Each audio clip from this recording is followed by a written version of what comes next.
सकता हूं।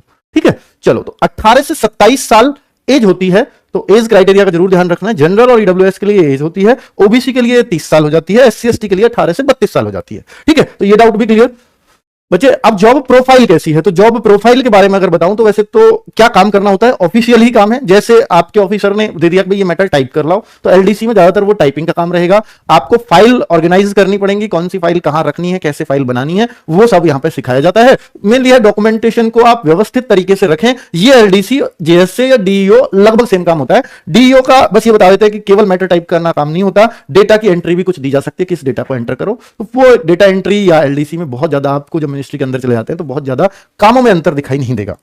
ठीक है, हालांकि जैसे कोई फाइल किसी दूसरे सेक्शन में जाती है तो उसका रिकॉर्ड रखना, वो सब काम आप दोनों को ही करना पड़ेगा। ठीक है, अब एसएससी सीएचएसएल पोस्ट की सैलरीज कितनी बनती हैं, नाम अलग अलग है तो जाहिर सी बात है कि सैलरी भी अलग अलग होंगी। जैसे मैंने आपको बताया कि एलडीसी और जेएसए सेम ग्रेड होता है, बिल्कुल तो वही है। हालांकि ये जो तो पोस्ट है, पुराना स्क्रीनशॉट है, पोस्टल असिस्टेंट और सॉर्टिंग असिस्टेंट, अब ये 10+2 में नहीं है, सीरियल में चले गए हैं। ठीक है, ये दोनों, तो ये इनको काट दीजिए। अब यही पोस्ट बची हैं। तो डाटा एंट्री ऑपरेटर एलडीसी से बड़ा होता है, लगभग यूडीसी वाला ग्रेड होता है, तो लेवल 4 ग्रेड उसको बोलते हैं, जबकि ये लेवल 2 पे ही आता है। ये लेवल 2 के अंडर आते हैं, ये भी लेवल 2 की जॉब है। ठीक है, ये लेवल 4 डाटा एंट्री ऑपरेटर और लेवल 5 भी एक डाटा एंट्री ऑपरेटर, यानी डाटा एंट्री ऑपरेटर में लेवल 4 की भी जॉब मिलेगी आपको, लेवल 5 की मिलेगी, और डीईओ ग्रेड ए ये आपका लेवल 4 के अंडर ही मिलेगा।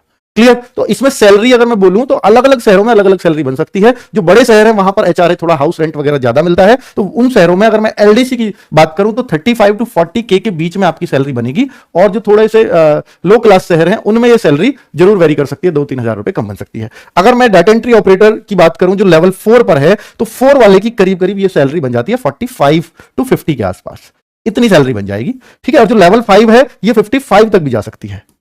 ठीक है, और ये ग्रेड ए इसी कैटेगरी में आता है, 25,500 वाला। ठीक है, ये बेसिक पे लिखी हुई है, ये जो है शुरुआत यहीं से होगी, फिर इस पे डीए होता है 50%, फिर एचआरए होता है, बहुत सारे अलाउंसेस मिलकर के ये सैलरी, पहली सैलरी बता रहा हूं, इतनी बन जाती है। ठीक है, तो भाई वही बात बस यहां पर लिखी हुई है, जितने भी पे लेवल है मैंने आपको बता दिया, लेवल 2, लेवल 4, लेवल 5 की जॉब इसके अंदर मिलती है। क्लियर, और उनका नाम भी मैं आपको ऑलरेडी बता चुका हूं।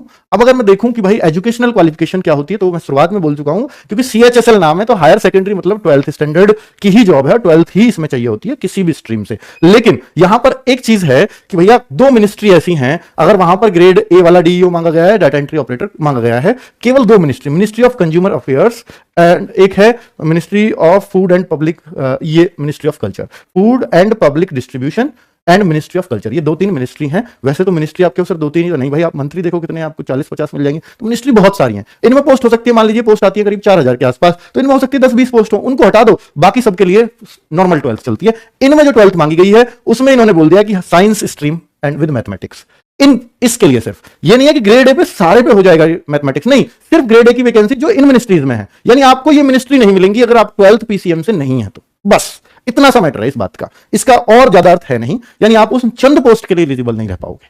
ठीक है, जो उनमें उन मिनिस्ट्रीज में निकली होंगी। अब मिनिस्ट्री मान लीजिए 50-60 हैं, तो किसी में 20 आई है, किसी में 30 आई है, किसी में 40 आई, तो इनमें 20-20, 30 ऐसे मिला के 50 एक पोस्ट के लिए आप एलिजिबल नहीं होगे 4,000 में, तो कोई बहुत बड़ी बात नहीं है। ठीक है, तो एसएससी सीएचएसएल, अब ये नौकरी मिलेगी कैसे, तो ये टीयर 1 एक पेपर होता है, एक होता है टीयर 2 और एक होता है टाइपिंग।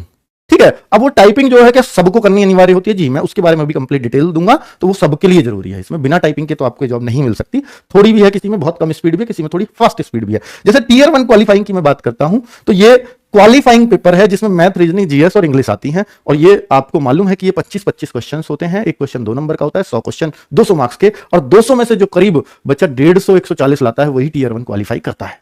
ठीक है, अब यहां अगर इतने मार्क्स टारगेट कर लेते हैं, फिर आपका आता है टीयर 2। अगर इसमें भी आप बहुत अच्छा स्कोर करते हैं तो आपको उस हिसाब से जो बच्चा टीयर 2 में ज्यादा स्कोर करेगा उसको उतनी ही अच्छी मिनिस्ट्री या उतनी ही अच्छी पोस्ट मिलेगी। ठीक है, तो वो आप चॉइस करेंगे कि मुझे कौन सी पोस्ट चाहिए। तो टीयर 1 का पैटर्न ये रहा कि 25-25 क्वेश्चन आपके इन चारों सब्जेक्ट के, 100 क्वेश्चन, 200 मार्क्स, 60 मिनट का पेपर, और 0.5 की एक क्वेश्चन पे कटेंगे। नेगेटिव मार्किंग ये बोली जाती है 1/4 की। 1/4 का मतलब है 2 नंबर का एक क्वेश्चन, 2 का 1/4 करोगे तो 0.5 मार्क्स हर गलत क्वेश्चन पे काट लिया जाएगा, मिलेंगे 2, कटेगा आधा। अब मैं बताऊं कि टीयर 2 में क्या होता है। टीयर 2 को समझ लिए, टीयर 1 में यानी मैंने आपको बोला कि 200 में से आप अपना 150 के आसपास, 145, 140, 150 के आसपास स्कोर आप एक टारगेटेड मान सकते हो। इतना करने से 10-5 का आपको नॉर्मलाइजेशन मिलने से आराम से आपका सिलेक्शन हो जाता है टीयर 2 के लिए। यानी 70-75% करना ही पड़ेगा पेपर अगर आपको टीयर 2 तक पहुंचना है तो। अब टीयर 2 में क्या है बच्चे, ये पैटर्न भी 2022 से ही बदला है, वरना एक ही पेपर होता था CHSL में तो हमेशा से। तो सेक्शन 1 और सेक्शन 2 और सेक्शन 3 आप इनको समझिए कि सेक्शन 1, सेक्शन 2 और सेक्शन 3 क्या है। इसको हम सेशन 1 बोलेंगे, सेशन 2 भी है जो स्पेशली टाइपिंग का ही होगा। ये तो सबको ही करना है। ये तीनों सेक्शन क्या है, इन तीनों सेक्शन में कि मैथमेटिक्स के 30 क्वेश्चन, एक क्वेश्चन 3 नंबर का 90 मार्क्स का मैथमेटिक्स, रीजनिंग की 30 क्वेश्चन 3 नंबर का एक क्वेश्चन 90 मार्क्स रीजनिंग के।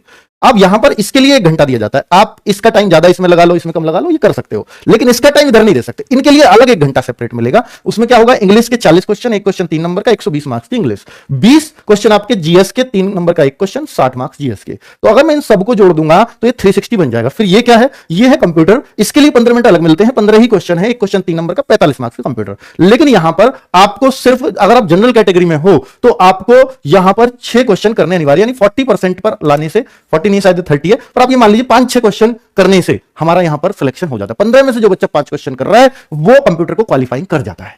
तो ये तो बहुत बड़ी बात नहीं है, ये भी आसानी से। अब जिसका यही क्वालिफाई नहीं है वो सब कितना ही कर लो, फिर फेल हो, क्वालिफाई जरूरी है। ठीक है, उसकी कंडीशन है 30% आई थिंक जनरल और ईडब्ल्यूएस और ओबीसी के लिए। SC ST यानी ओबीसी के लिए कम है, 25% SC ST ओबीसी के लिए, वो और थोड़ा क्लियर करके ही मैं बता पाऊंगा। फिलहाल आप ये मान सकते हो कि अगर आप 15 में से 5 क्वेश्चन कर रहे हो कंप्यूटर, ये तय है उसका हो जाएगा। ठीक है, चाहे आप किसी भी कैटेगरी में, तो 5 बड़ी मुश्किल बात नहीं है। टाइपिंग टेस्ट क्या ये सबको देना है? जी हां, सबको देना है। 2000 की डिप्रेशन हर बच्चे को दबाने होंगे। इनमें 1/3 की नेगेटिव मार्किंग होती है। इसमें नहीं लिखा, इसके लिए गया 1/3 नेगेटिव मार्किंग।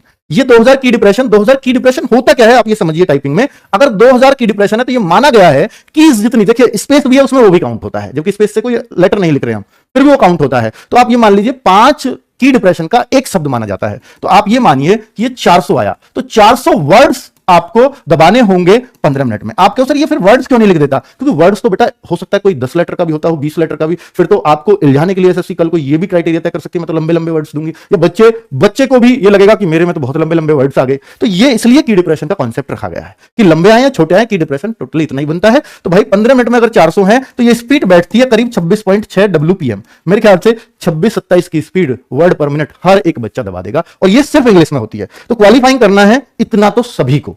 ठीक है, हालांकि अब अगर मैं अगले टेस्ट की बात करूं कि जो सेशन 2 है, ये सब पोस्ट के लिए अलग अलग होगा। वो आपने पास कर लिया टीयर 2 में, वो कॉन्सेप्ट अलग है, ये फिर अलग होता है उसी दिन। तो इसको बोलते हैं सीजन 2।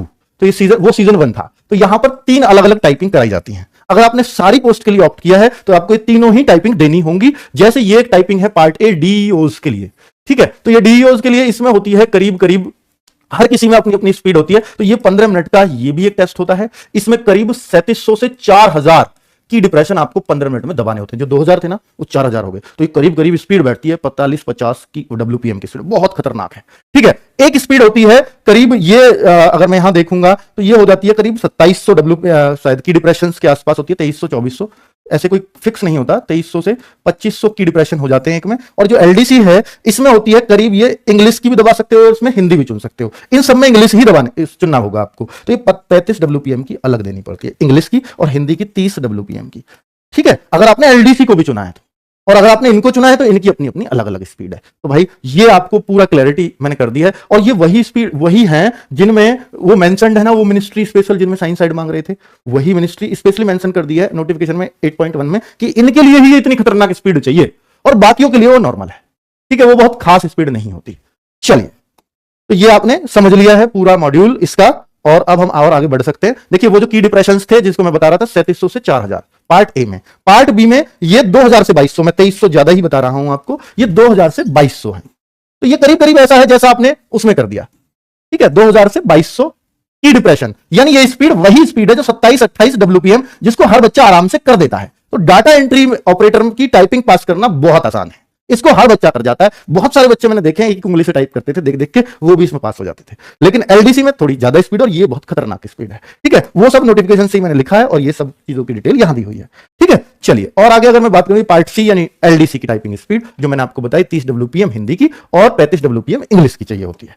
ठीक है, अब बात करते हैं प्रमोशंस की। तो प्रमोशन कहां देखिए बच्चे, जैसे एलडीसी की जॉब होती है 1900 ग्रेड पे, इसको बाद में 7th पे कमीशन में लेवल 2 कर दिया गया, तो 8 से 10 साल बाद आपको एक डिपार्टमेंटल एग्जाम देना होगा, तो आप यूडीसी वाली पोस्ट पे पहुंच जाते हैं। ठीक है, अब ये 10 साल में अपने आप ही प्रमोशन हो जाता है। ये रियल स्थिति, वैसे लिखा होता है 8 साल मतलब डॉक्यूमेंट में, लेकिन रियल स्थिति में बनता है वो 10 साल में जाकर के। तो ये 10 साल में जाके आप एएसओ वाली, अब आप देखो 2400 से सीधा आपको 4600 वाला ग्रेड मिलता है। बीच में ऐसा नहीं है 2800 में जाना होगा, 4200 में जाना होगा, नहीं, नेक्स्ट सीधा एएसओ। ठीक है, मिनिस्ट्रीज में क्योंकि बीच की पोस्ट ही नहीं है कोई।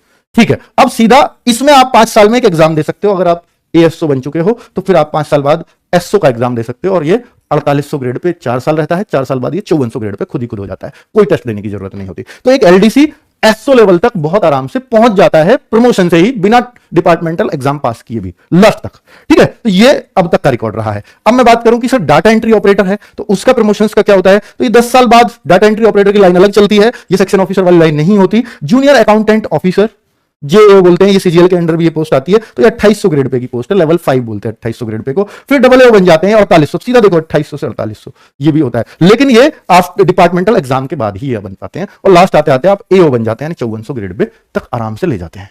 ठीक है, तो आपने प्रमोशंस भी जाना। अभी मैंने आपको जॉब लोकेशन नहीं बताई। जॉब लोकेशन अगर मैं आपको बच्चे बताने लगूं तो लगभग देखिए, सबसे ज्यादा जरूरत चाहे एलडीसी की हो, चाहे जेएसए की हो, चाहे डीईओ की हो, डाटा एंट्री ऑपरेटर की हो, इन सबकी ज्यादा जरूरत पड़ती है दिल्ली के अंदर।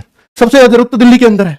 तो चूंकि सारी मिनिस्ट्रीज दिल्ली में है, लेकिन मिनिस्ट्रीज के सबऑर्डिनेट ऑफिसेज पूरे इंडिया में है, तो ऐसा नहीं है कि आपको केवल दिल्ली में ही मिलेगा, आपको अदर स्टेट में, अगर आप दूसरे स्टेट के हैं तो आप अपने उधर कोई ढूंढ सकते हैं, वहां आपको मिल सकता है बहुत आसानी से। लेकिन दिल्ली के लिए बहुत बड़ी लड़ाई होती है, बहुत बार दिल्ली नहीं मिलता है।